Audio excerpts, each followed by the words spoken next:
ঘটনার কারণ অনুসন্ধান ও দায় দায়িত্ব নির্ধারণে তদন্ত কমিটি গঠন করেছে বাংলাদেশ বিমান। কমিটিকে ৫ কর্মদিবসের মধ্যে প্রতিবেদন জমা দিতে বলা হয়েছে। ৬ সদস্যের কমিটির সভাপতি করা হয়েছে বিমানের ফ্লাইট সেফটি শাখার প্রধানকে। অন্যদিকে ক্ষয়ক্ষতি নিরূপণে ৫ সদস্যের একটি তদন্ত কমিটি গঠন করেছে অর্থ মন্ত্রণালয়ের অভ্যন্তরীণ সম্পদ বিভাগ। তদন্ত কমিটির কাজ হবে অগ্নিকাণ্ডের কারণ, ক্ষয়ক্ষতির পরিমাণ এবং এর পেছনে কারো গাফিলতি ছিল কিনা তা চিহ্নিত করা। একই সঙ্গে ভবিষ্যতে এ ধরনের দুর্ঘটনা এড়াতে করণীয় সুপারিশ করবে কমিটি। প্রায় ১২ ঘণ্টা ধরে জ্বলতে থাকা আগুনে পুড়ে গেছে বিমানবন্দরের আমদানি কার্গো শাখায় থাকা হাজার হাজার কোটি টাকার মালামাল। বিমানবন্দরের এই শাখায় রাখা ছিল বিদেশ থেকে আমদানি করা পোশাক, ইলেকট্রনিক্স পণ্য ও রাসায়নিক সহ বিভিন্ন পণ্য। বিমানবন্দরের নিরাপত্তায় ১,০০০ আনসার সদস্য ঘটনাস্থলে উদ্ধার ও আগুন নিয়ন্ত্রণ কার্যক্রমে সক্রিয়ভাবে সহযোগিতা করেন। এ সময় ২৫ জন সদস্য আহত হলে হাসপাতালে পাঠানো হয়। গতকাল শনিবার বেলা ২:৩০টার দিকে ভয়াবহ অগ্নিকাণ্ডের ঘটনা ঘটে। ১৩টি ফায়ার স্টেশনের ৩৭টি ইউনিটের প্রায় ৬.৫ ঘণ্টার চেষ্টায় আগুন নিয়ন্ত্রণে আসে। আগুন নিয়ন্ত্রণে ফায়ার সার্ভিসের সঙ্গে ছিল সেনাবাহিনী, বিমান বাহিনীর ২টি ফায়ার ইউনিট, নৌবাহিনী ও ২ প্লাটুন বিজিবি। আমাদের ১০-১২টা কোম্পানির শিপমেন্ট এখানে আছে আমাদেরকে। এর মধ্যে এখনো কোনোটার খোঁজ খবর আমরা পাইনি। এইমাত্র আমি এখানে গেলাম, আমাদের যেতে দিচ্ছে না এখানে। আমাদের ওরিয়ন ফার্মার কেমিক্যাল ছিল, মানে যেগুলো যে ওষুধের কাঁচামাল যাকে বলে, হ্যাঁ, এটা বাইরে ছিল না, সব ভিতরেই ছিল। আমার চাচা স্বয়ং উনি আসছিল রাত ১:৩০টা পর্যন্ত এখানে স্টে করছে, কিন্তু ভিতরে যাওয়ার কোনো অনুমতি দেয় নাই। হযরত শাহজালাল আন্তর্জাতিক বিমানবন্দরের কার্গো ভিলেজের আগুন এখনো পুরোপুরি নির্বাপিত হয়নি। দর্শকে নিয়ে আরও খবর রাখতে সেখানে রয়েছেন সহকর্মী মোহন ইসলাম। আমরা সরাসরি যুক্ত হচ্ছি তার সঙ্গে। মোহন, আগুনের সর্বশেষ অবস্থা এখন কি দেখছেন, আর আগুন কেন লাগলো সে সম্পর্কে কোনো তথ্য পাওয়া গেল কিনা, আর আগুনে ক্ষয়ক্ষতির পরিমাণ কেমন হতে পারে কোনো তথ্য পেয়েছেন কিনা জানাবেন। পর্যন্ত সম্পূর্ণ নির্বাপনে আসেনি। আপনি যদি আসলে দেখায় যে হযরত শাহজালাল আন্তর্জাতিক বিমানবন্দরের যে আগুন নিয়ন্ত্রণে আনা হয়েছে, কিন্তু নির্বাপন এখনো সম্পূর্ণ হয়নি। যেহেতু আমরা দেখতে পাচ্ছি যে আসলে এখন পর্যন্ত ধোঁয়া এদিক থেকে বের হচ্ছে এবং ফায়ার সার্ভিসের যারা ইউনিটগুলো রয়েছে, কর্মীরা রয়েছেন, তারা কিন্তু কাজ করে যাচ্ছেন।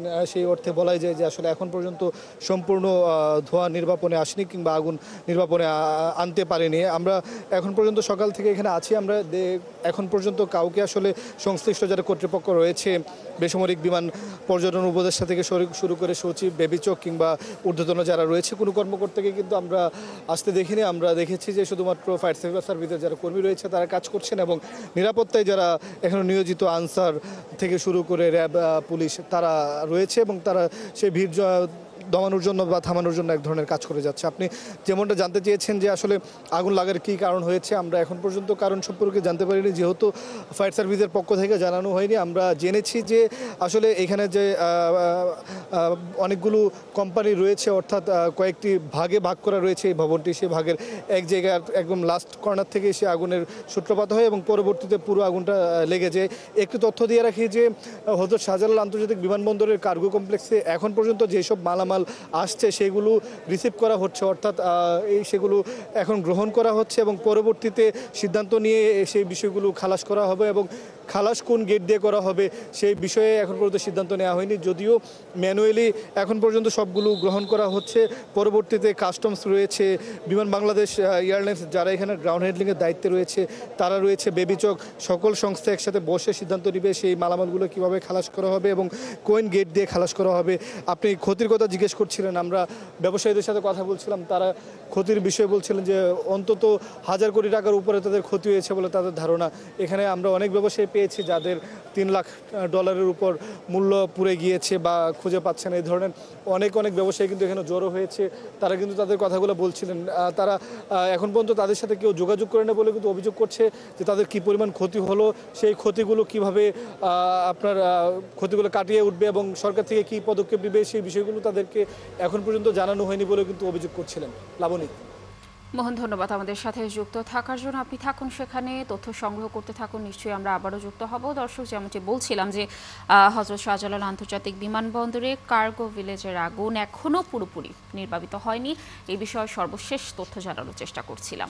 7.5 ঘন্টার চেষ্টায় নিয়ন্ত্রণে এলেও এখনও পুরোপুরি নেভেনি শাহজালাল আন্তর্জাতিক বিমানবন্দরের কার্গো ভিলেজের আগুন। ফায়ার সার্ভিস, সেনা, বিমান ও ক্যাডেট কোরের চেষ্টায় আগুনের তীব্রতা কমলেও বাতাসের কারণে তা নির্বাপন সম্ভব হচ্ছে না বলে মত ফায়ার সার্ভিস ও অন্যান্য কর্মীদের। তবে এরই মধ্যে ফুটে উঠেছে ধ্বংসের চিত্র। দর্শক, আরও জানাচ্ছেন ফরহাদ ইবনে মালিক। রাত 4টা, এখনও শাহজালাল আন্তর্জাতিক বিমানবন্দরের 8 নম্বর গেট দিয়ে একের পর এক ঢুকছে ফায়ার সার্ভিসের গাড়ি। কারণ শনিবার দুপুর 2:30টায় লাগা বিমানবন্দরের কার্গো ভিলেজের আগুন এখনও জ্বলছে। আগুন নিয়ন্ত্রণে আনা গেলেও তা পুরোপুরি নেভানো সম্ভব হয়নি। কারণ হিসেবে ক্যাডেট কোরের প্রত্যক্ষদর্শী সদস্যরা বলছেন, শুরুতে পরিকল্পনায় কিছুটা ঘাটতি ছিল। সমস্যাটা হচ্ছে আমাদের যখন পানি থ্রো করি এক সাইডে, তো সেটা কিছুক্ষণ নিভে থাকার পরে সেটা কিছুক্ষণ পর আবার সেটা জ্বলে উঠতেছে, যার কারণে আমরা ওই সেকশনটা একটু নিয়ন্ত্রণে আসতে একটু ব্যাক পেতে হচ্ছে। কিছুটা হয়তো ঘাটতি ছিল আসলে, কারণ হচ্ছে দেখা যায় যে কোনো আগুন আপনি দোতলা থেকে পানি দিচ্ছেন, উপর থেকে হয়তো পানিটা নিপতেছে, বাট ভেতরে যে কেমিক্যালগুলো থাকতেছে ওখান থেকে আবার আগুনের সূত্রপাত হচ্ছে। তো আলটিমেটলি আসলে আগুনটা নিপতেছে না। একটু পরে দেখা যাচ্ছে আপনি যে জায়গাটা অফ করেছেন, আপনি রিল্যাক্স মোডে চলে যাচ্ছেন যে হ্যাঁ ঠিক আছে আগুনটা হয়তো নিভেছে, কিন্তু পরবর্তী টাইমে আবার আরেকটা জায়গা থেকে আগুনটা আবার উজ্জীবিত হচ্ছে। নিয়ন্ত্রণে আসা আগুনের ক্ষয়ক্ষতি মোবাইলে ধারণ করতেই দেখা যায় ধ্বংসস্তূপের চিত্র। এর আগে রাত 10টায় ফায়ার সার্ভিসের মহাপরিচালক জানান, দুর্ঘটনাস্থলে বাতাসের কারণে আগুন নেভাতে বেগ পেতে হয় তাদের। বাতাস একটা আমাদের সমস্যা ছিল, বাতাসের উইন্ড ডিরেকশন। আর 2 নাম্বার হচ্ছে ভিতরে যে কার্গোর যে ভিতরে জায়গাগুলি এগুলি খোপ করা, ফলে এবং এই খোপের মধ্যে আবার দেয়াল দিয়ে করা, ফলে প্রত্যেকটা খোপ পরিষ্কার ক্লিয়ার করে আমাদের আগুন নিভাতে হয়েছে। এটা আমাদের একটা ডিফিকাল্টিস ছিল। এদিকে বেবিচক জানিয়েছে আপাতত সব উড়োজাহাজ নিরাপদে রয়েছে, তবে কিভাবে আগুনের সূত্রপাত তা এখনও জানাতে পারেনি কর্তৃপক্ষ। এজন্য বিমান বাংলাদেশ থেকে 7 সদস্যের এবং অর্থ মন্ত্রণালয় থেকে 5 সদস্যের তদন্ত কমিটি গঠন করা হয়েছে। স্বাভাবিক রয়েছে বিমানবন্দরের সব বিমানের চলাচল। ফরহাদ ইবনে মালিক, 71, ঢাকা। ঢাকা বিমানবন্দরে আগুনের কারণে ফ্লাইট ডাইভার্ট হয়ে চট্টগ্রামে অবতরণের কারণে শিডিউল বিপর্যয়ে পড়েছে শাহ আমানত আন্তর্জাতিক বিমানবন্দরে থাকা বেশ কিছু ফ্লাইট। এতে বাংলাদেশ বিমানের শত শত মধ্যপ্রাচ্যগামী যাত্রী দুর্ভোগে পড়েছেন।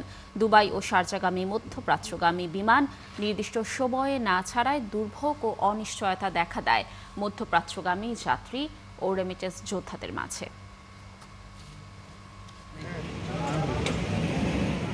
নির্ধারিত ফ্লাইট ধরতে আগে থেকেই চট্টগ্রাম শাহ আমানত বিমানবন্দরে এসে অপেক্ষায় ছিলেন অনেকে, কিন্তু ঢাকা শাহজালাল আন্তর্জাতিক বিমানবন্দরে আগুনের ঘটনায় বন্ধ হয় মধ্যপ্রাচ্যগামী ফ্লাইট। তাই দুর্ভোগ আর অনিশ্চয়তা দেখা দেয় যাত্রীদের।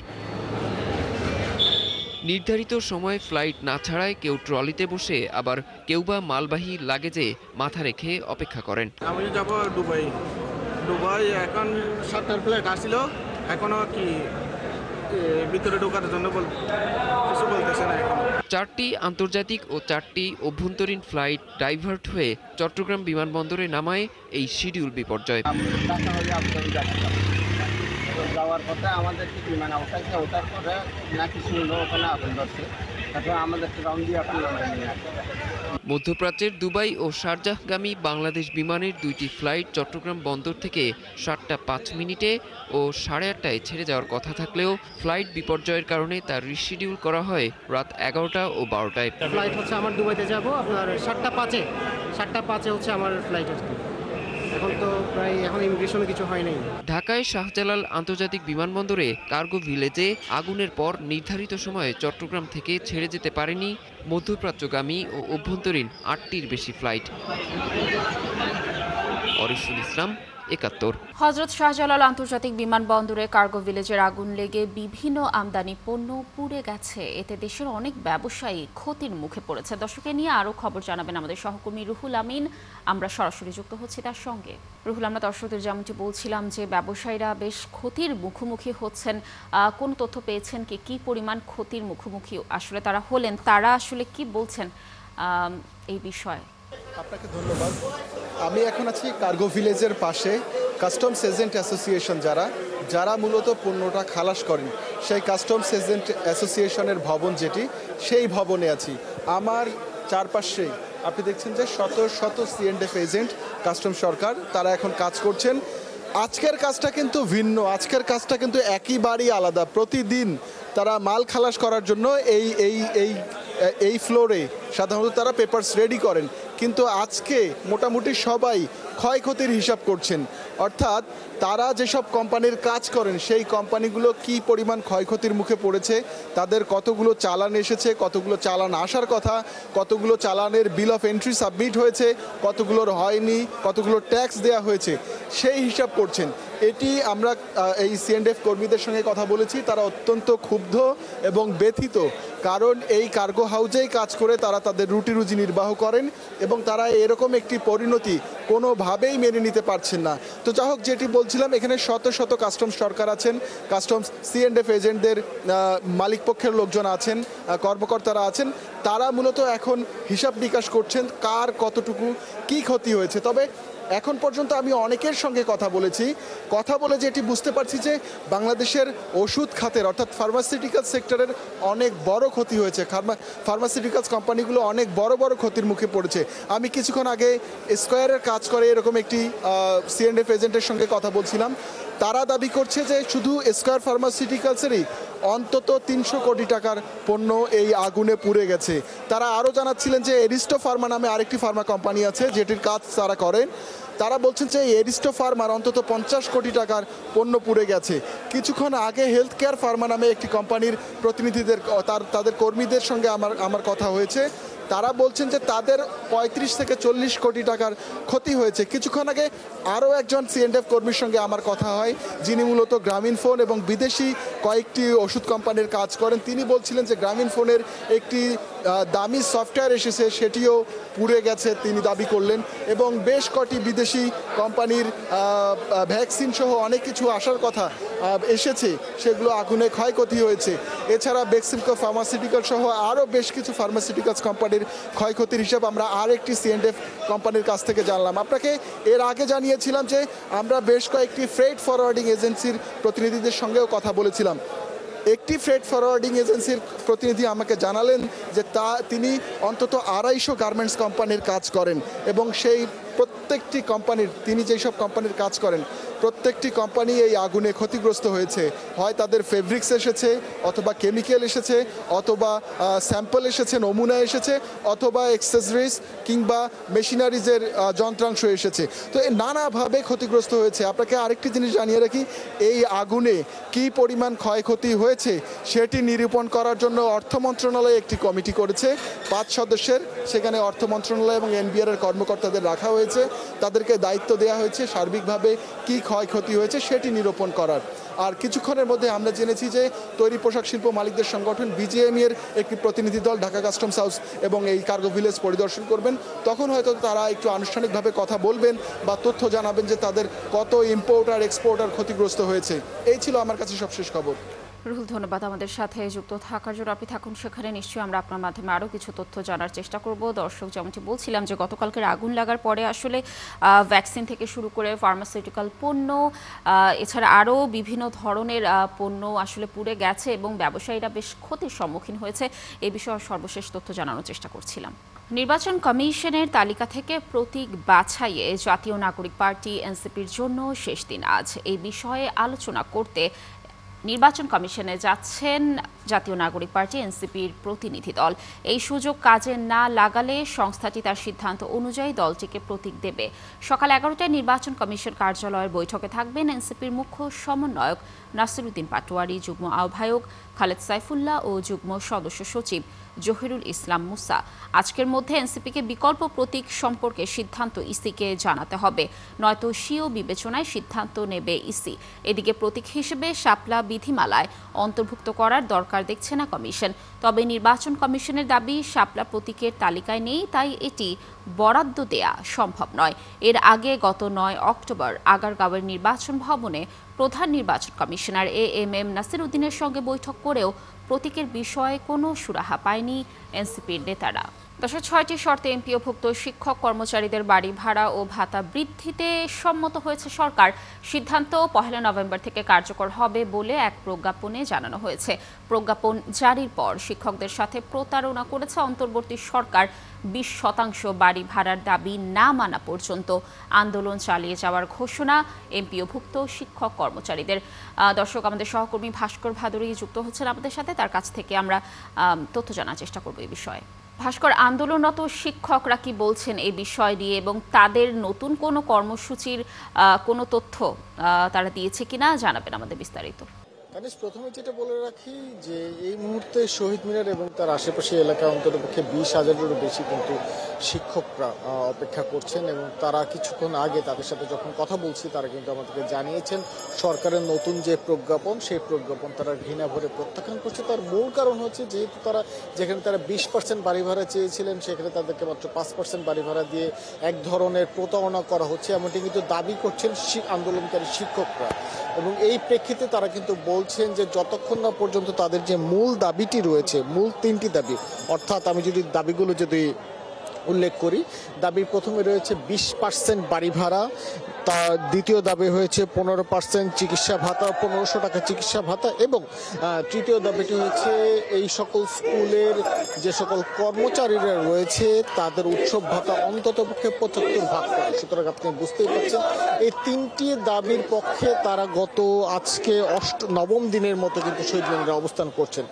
আমরা শিক্ষক নেতাদের সাথে কথা বলছিলাম, শিক্ষক নেতারা কিন্তু আমাদেরকে বলেছেন যে সেই সেপ্টেম্বর মাস থেকে তারা আলটিমেটাম দিয়ে আসছেন, এবং শিক্ষা উপদেষ্টা কিন্তু তাদের সাথে বিভিন্ন সময় বসেছেন। শিক্ষা মন্ত্রণালয়ের সংশ্লিষ্ট যে সকল কর্মকর্তারা রয়েছেন তারা তাদের সাথে বসেছেন, কিন্তু তার সব ধরনের বৈঠক এবং মত বিনিময় হওয়ার পরও কিন্তু মূল যে দাবি সেই দাবির পক্ষে কিন্তু কোনো কিছুই আগায়নি। এবং সবশেষ যে প্রজ্ঞাপনটি দেওয়া হলো সেই প্রজ্ঞাপনটির ফলে তাদের বেঁচে থাকা যে অসম্ভব বিষয় সেটা কিন্তু তারা বিভিন্নভাবে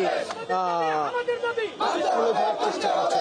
শিক্ষকদের একটি অংশ চিত্র আমরা কিন্তু দেখাচ্ছিলাম, এবং একই সাথে শিক্ষকদের মূল যে অংশটি যারা আন্দোলন চালিয়ে যাচ্ছে শহীদ মিনারের পাদদেশে, দেখতেই পাচ্ছেন হাজারো শিক্ষক এখানে অবস্থান করছেন। তারা বলছেন যে এখন পর্যন্ত তারা তাদের পূর্ব ঘোষিত কর্মসূচি, অর্থাৎ পূর্ব ঘোষিত কর্মসূচির কথাটা যদি বলি যে আজ দুপুর 12টায় শিক্ষা ভবনের উদ্দেশ্যে তারা ভূখা মিছিল করবেন, এবং আমরা বেশ কিছু শিক্ষককে দেখেছি তারা তাদের হাতে থালা বাটি এগুলো নিয়ে এসে প্রস্তুতি নিচ্ছেন। হয়তোবা তাদের কেন্দ্রীয় যে নেতৃত্ব সেই কেন্দ্রীয় নেতৃত্বের নির্দেশের জন্য অপেক্ষা করছেন, যে যখনই তারা নির্দেশ দিবেন তখনই তারা কিন্তু শিক্ষা ভবনের উদ্দেশ্যে প্রাথমিকভাবে মিছিল নিয়ে রওনা দেবেন, এবং তার পরবর্তীতে কিন্তু তাদের যে কর্মসূচি সেই কর্মসূচি অনুযায়ী তারা ব্যবস্থা নেবেন। বিভিন্ন ধরনের শিক্ষকদের সঙ্গে যখন কথা বলছিলাম তারা বলছেন যে কোনোভাবেই 20% বাড়ি ভাড়ার নিচে তারা তাদের আন্দোলন থেকে কিন্তু দমে যাবেন না, এবং তারা আশাবাদী হয়তোবা আন্দোলন আরো জোরদার করে সরকার সংশ্লিষ্ট যারা রয়েছেন তারা তাদের দাবি মেনে নেবেন, এবং তারা বলছেন যে একটি পক্ষ আগামী নির্বাচনকে বাধাগ্রস্ত করার জন্য তাদের এই দাবিটি ধন্যবাদ আমাদের সাথে যুক্ত থাকার জন্য। দর্শক, এমপিওভুক্ত শিক্ষকরা তাদের কর্মসূচি চালিয়ে যাচ্ছে, এই বিষয়ে সর্বশেষ তথ্য আমরা আপনাদেরকে জানানোর চেষ্টা করছিলাম। জুলাই সনদের মাধ্যমে সংবিধানের মূল 4 নীতিকে পাশ কাটানো হয়েছে, আর এই সনদ প্রণয়নের মাধ্যমে মুক্তিযুদ্ধকে পাশ কাটিয়ে 24কেই মহিমান্বিত করা হচ্ছে বলে মনে করে 4টি বামপন্থী রাজনৈতিক দল। জুলাই সনদে স্বাক্ষর থেকে বিরত থাকা বামপন্থী দলের নেতারা বলেন, প্রাথমিকভাবে বিভিন্ন বিষয়ে ঐক্য হলেও বৃহত্তর পরিসরে এই সনদ দেশে অনৈক্যই তৈরি করবে বলে অভিযোগ তাদের। দর্শক, বিস্তারিত জানাচ্ছেন ভাস্কর ভাদুরী। 2024 সালের ফেব্রুয়ারি থেকে চলতি বছরের অক্টোবর পর্যন্ত 2 পর্বের আলোচনায় 84টি সংস্কার প্রস্তাবে ঐক্যমত ও সিদ্ধান্ত হয় জাতীয় ঐক্যমত কমিশনে, যা দিয়েই তৈরি হয় জুলাই সনদ।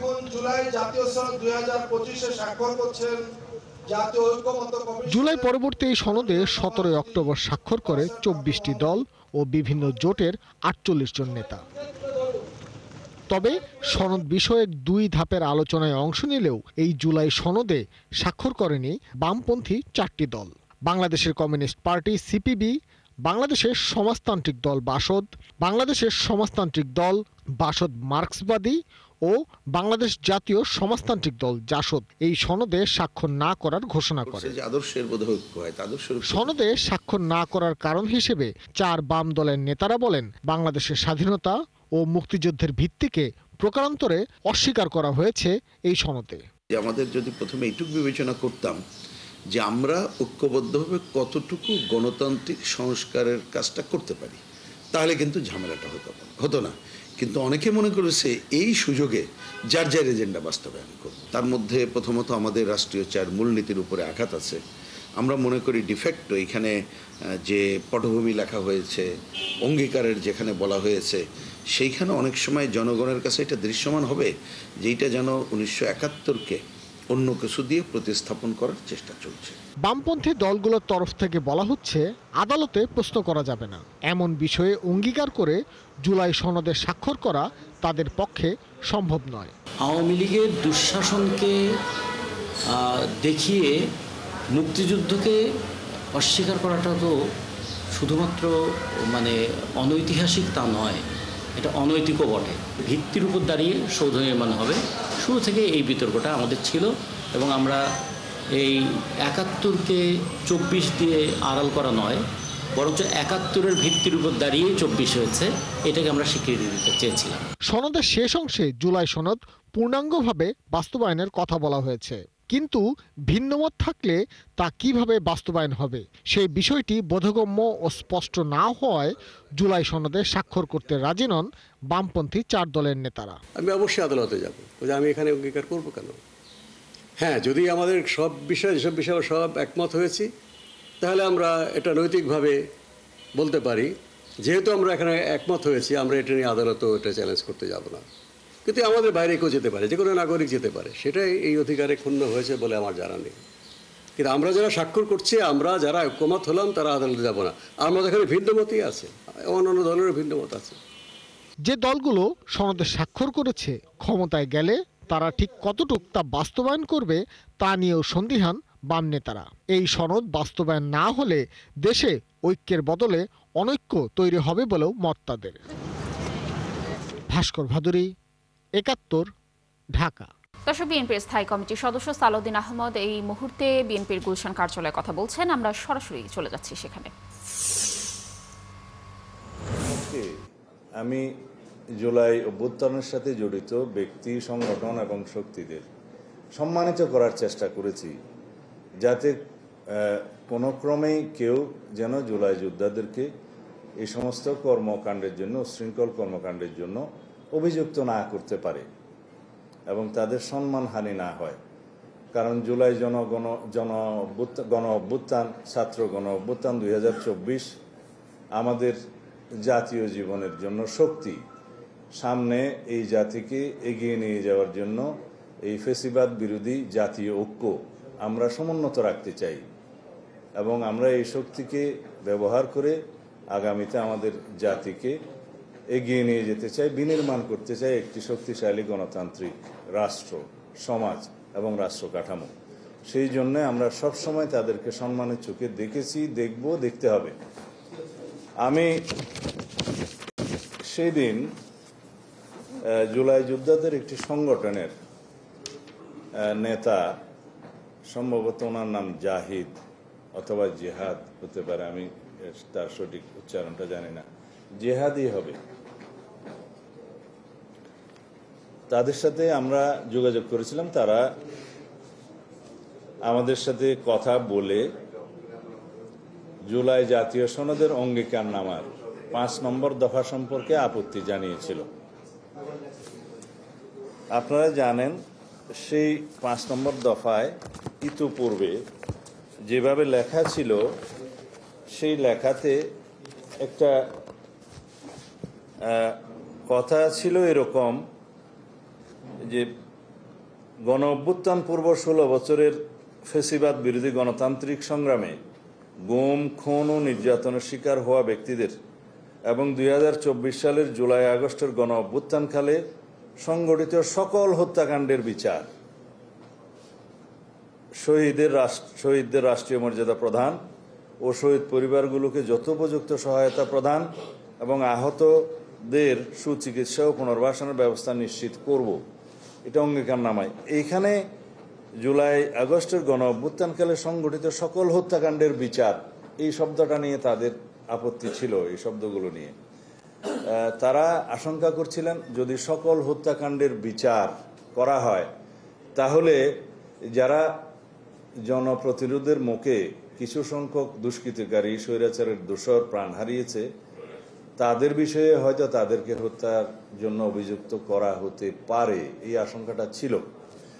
সেই জন্য তাদের অনুরোধের প্রেক্ষিতে এবং আমাদের বিবেচনায় আমি তাৎক্ষণিকভাবে আমার ভেরিফাইড ফেসবুক পেজে অ্যাকাউন্টে আমি একটি স্ট্যাটাস দিয়েছিলাম এবং সেই স্ট্যাটাসটা তাদেরকে আমি তখনই শেয়ার করেছি এবং জাতীয় ঐকমত্য কমিশনের সহসভাপতি প্রফেসর আলী রিয়াজ সাহেবের সাথে কথা বলে তাকেও শেয়ার করেছি এবং তিনি আমার মতামতের সাথে একমত পোষণ করে বললেন যে আমি তাদের সাথে কথা বলছি এবং তাদেরকে সংশোধন করার জন্য এই অঙ্গীকারনামার 5 নম্বর দফাটা আশ্বস্ত করেছে এবং করে প্রেসে কথা বলে তাদেরকে আমরা জানাবো, এই কথা আমাকে প্রফেসর আলী রিয়াজ সাহেব জানালেন।